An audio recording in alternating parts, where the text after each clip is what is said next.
পড়ুয়া থেকে আমি রিনা। যেমন আমি অনুগল্প শুরু করেছিলাম, কয়েকটা পড়া হয়ে গেছে। তোমার মনে হয় ঠিক সময় পেয়ে উঠছো না আমার মনে হচ্ছে।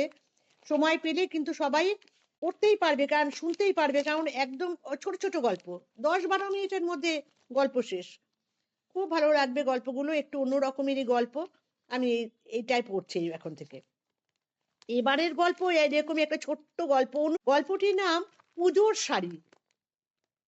লেখক কৃষ্ণেন্দু মুখোপাধ্যায়। যুদ্ধ প্রস্তুতির মতো মহাশ্বেতা শাড়ির আঁচলটা কোমরে গুঁজলেন। যুদ্ধই বটে, পুজোর আর কয়েকটা দিন বাকি। কেনাকাটা শুরুই করতে পারেননি।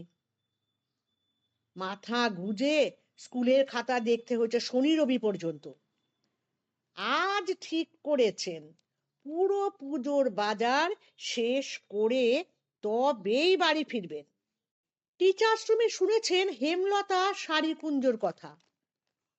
অনেকেই গিয়েছে, কালেকশনও বেশ ভালো, দামও যথাযথ। তখন থেকেই মাথায় ছিল এবার পুজোর শাড়িগুলি হেমলতা থেকেই তিনি কিনবেন। আজ রবিবার। মেয়ের আকাকে কোনো ক্রমে রাজি করিয়েছেন সঙ্গে যেতে। রাকার শাড়ি নিয়ে বিন্দু মাত্র আগ্রহ নেই। অসহ্য লাগে ভিড়ে ঠেলাঠেলি করে বাজার করতে, বরং অনলাইনই ভালো। মহাশ্বেতার আবার অসহ্য লাগে রাকার অনলাইনে পোশাক কেনাকাটা দেখে। ছেঁড়া ফাটা জিন্স, রংচটা টপ, বলতে গেলে অশান্তি।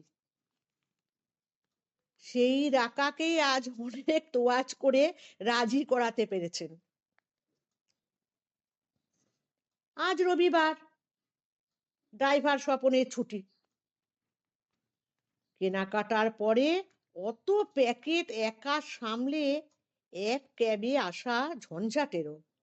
হেমলতা হেমলতা শাড়ি কুঞ্জে ঢুকে প্রথমে একটু ঘাবড়েই গেলেন মহাশ্বেতা।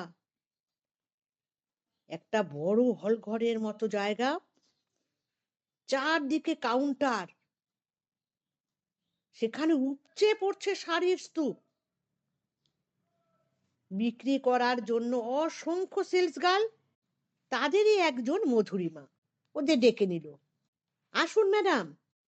ভিড়ের ফাঁক গলে মহাশ্বেতা এগোতে এগোতে রাকাকে বললেন, আয়। বিরক্ত গলায় রাকা বলল, ডিসগাস্টিং। কাউন্টারের সামনে পৌঁছতে মধুরিমা বলল, বলুন ম্যাডাম, কি দেখাবো? তাঁত, সিল্ক। মহাশ্বেতার লম্বা লিস্ট।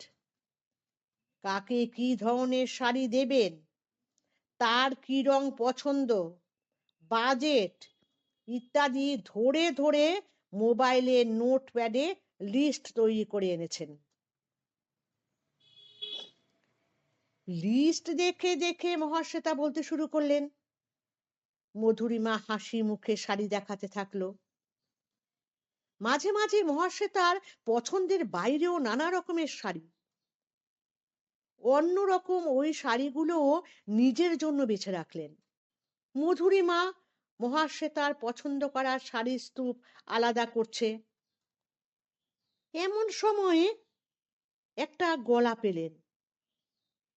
আরে, মহাশ্বেতা না! ভিড়ের মধ্যে মহাশ্বেতা খুঁজে পেলেন হৈমিকে। কত বছর পরে দেখা, বছর করে তো হবেই। তখন ওরা দুজনে স্বামীদের চাকরির সূত্রে থাকতেন দুর্গাপুরে, কাছাকাছি কোয়ার্টার্স। বেশ বন্ধুত্ব গড়ে উঠেছিল। শ্যামল কলকাতায় বদলি হয়ে চলে আসার পরে যোগাযোগটাই কেটে গিয়েছিল। ভিড় ঠেলে হৈমি এগিয়ে আসার পরে মহাশ্বেতা বললেন, কেমন আছিস? দেখ কি আশ্চর্য, এখানে দেখা হয়ে গেল। অনিমেষ রিটায়ার করার পরে আমরা নিউ টাউনে ফ্ল্যাট কিনে চলে এসেছি। তোরা? এই মতি ছিলে? দাঁড়া, তোকে রাকাকে দেখাই। এই রাকা। রাকা ভিড় ভাট্টা এড়িয়ে একটু ফাঁকা জায়গায় মোবাইলের স্ক্রিনে মুখ গুজে দাঁড়িয়েছিল। মায়ের ডাকে একটু এগিয়ে এলো। চিনতে পারছিস? হৈমি কাকিমা, দুর্গাপুরের। রাকা চিনতে পারলো না। দুর্গাপুর থেকে যখন এসেছিল তখন বোধহয় বছর বছর চারেক বয়স ছিল। হৈমির দিকে তাকিয়ে এক চিলতে হাসলো। ও মা, কি সুন্দর দেখতে হয়েছিস রে তুই। রাকার চিবুকটা ধরে অল্প নাড়িয়ে আলতো চুমু খেয়ে হৈমি বললেন, তা তুই কি শাড়ি কিনলি? মহাশ্বেতা মুখ ভার করে বললেন, ও পরবে শাড়ি, তাহলেই হয়েছে। সে কি কথা, বাঙালি মেয়ে পুজোর শাড়ি পরবে না? এখন কত রকমের শাড়ি বেরিয়েছে। মধুরিমা সঙ্গে সঙ্গে বলতে শুরু করলো, দিদি দেখাই তোমাকে, খুব ভালো মাশরুম শাড়ি আছে, লেহেরিয়া শাড়িও দেখতে পারো। মা, আমার একটা ফোন আছে, বলে রাকা আবার ভিড় কাটিয়ে ফাঁকায় বেরিয়ে গেল। হ্যাঁ রে মহাশ্বেতা, মেয়ের বিয়ে দিবি না? তাহলেই হয়েছে, বলেই দিয়েছে বিয়ে করবে না। আজকালকার মেয়েদের যে কি হয়েছে, প্রায় সবাইকেই দেখি বিয়ে করতে চাইছে না। দোষটা আমাদেরই, জানিস, বড্ড বেশি স্বাধীনতা দিয়ে বড় করেছি। কেন শুনবে না আমাদের কথা? আমি তো ছেলেকে ধুতি পাঞ্জাবি কিনে দিয়েছি, বলেছি অষ্টমীর অঞ্জলিতে পড়তেই হবে। দুই বন্ধুতে শাড়ি দেখা, গল্প গুজব চলতেই লাগলো। একটা সময়ে হৈমি বিলিং কাউন্টারে চলে গেলেন। মহাশ্বেতারও কেনাকাটা হয়ে গেছিল, তবে মনটা খচ খচ করছিল।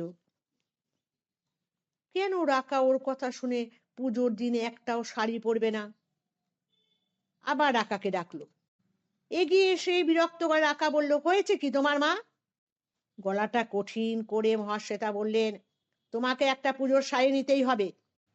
Why are you wasting your money? চুপ করো, আমি বলেছি তুমি শাড়ি নেবে, আর ওটা পুজোতেও একদিন পরবে। রাকা মায়ের তুমি করে বলা গল্পটা ভালোই চেনে, স্কুলের দিদিমণির গলা। ঝামেলা না বাড়িয়েই রাকা মধুরিমাকে জিজ্ঞাসা করলো, একদম প্লেন কালো শিফন হবে? মহাশ্বেতা চোখ কুঁচকোলেন। পুজোয় প্লেন কালো শাড়ি? নিশ্চয়ই, শিফন আছে, জর্জেট আছে। বলতে বলতে মধুরিমা বার করে আনলো খান কয়েক কালো শাড়ি। রাকা তার থেকে একটা দ্রুত বেছে নিয়ে বলল, চলো এবার ক্যাশ কাউন্টারে। বাড়ি ফিরে স্নান খাওয়া সেরে খাটের উপরে শাড়ির প্যাকেটগুলো ছড়িয়ে বসলেন মহাশ্বেতা। এবার গুছিয়ে আয়েশ করে দেখবেন যা কেনাকাটা হলো। কিন্তু সেটা দেখতে গিয়েই বিপত্তি। মোট 17টা শাড়ি কিনেছেন, বিলেও তাই আছে। কিন্তু কোথায় রাকার কালো শাড়িটা? তার বদলে আছে একটা ঘিয়ে রঙের মটকা। রাকা, রাকা! আবার একরাশ বিরক্তি নিয়ে রাকা এসে বলল, কি হলো আবার? দোকান খুলে বসেছো তো দেখছি। তোর শাড়িটা নেই তো? মহাশ্বেতা ফেল ফেলে চোখে বললেন, তার বদলে এই দেখ, ঘি রঙের একটা মটকা। ওটা তুমি পরে অষ্টমীর অঞ্জলি দিতে যেও। উফ, একটাও যদি বা পছন্দ হয়েছিল, মিটেছে তো ঘিরে গুতোগুতি করে শাড়ি কেনার শখ। এই জন্যই বলি অনলাইনে কেনো। খুব উদ্বিগ্ন হয়ে মহাশ্বেতা হেমলতা শাড়ি কুঞ্জে ফোন করলেন। ওরা বিনীতভাবে জানিয়ে দিল, কাউন্টার ছাড়ার আগে শাড়ি মিলিয়ে নিয়ে দেখার দায়িত্ব কিন্তু ক্রেতার। অন্য কেউ শাড়ি বদলে যাওয়ার অভিযোগ নিয়ে যোগাযোগ এখনো করেননি। যদি কেউ করেন, পরের দিন সকাল 11টার সময় তাকে দোকানে আসতে বলবেন। রাকাকে ব্যাপারটা জানাতে যথারীতিও বলল, বলেছিলাম ডোন্ট ওয়েস্ট ইওর মানি। সেটাই হলো। কাল তাহলে স্কুল ছুটি নিয়ে যাও। কাল কি করে হবে? স্কুলে পরীক্ষা আছে। তুই একবার অনুনয় বিনয় অভিমান করে মহাশ্বেতা শেষ পর্যন্ত রাজি করাতে পারলেন রাকাকে পরের দিন 11টায় হেমলতা শাড়িকুঞ্জে যেতে। নিমরাজি হয়ে গজ গজ করতে করতে রাকা চলে যাওয়ার পরে মহাশ্বেতা চারদিক তাকিয়ে ফোন করলেন হৈমীকে। নিচু গলায় বললেন, শোন, কাল সকাল 11টা বাপাই কালো শিফনটা নিয়ে যেন পৌঁছে যায়।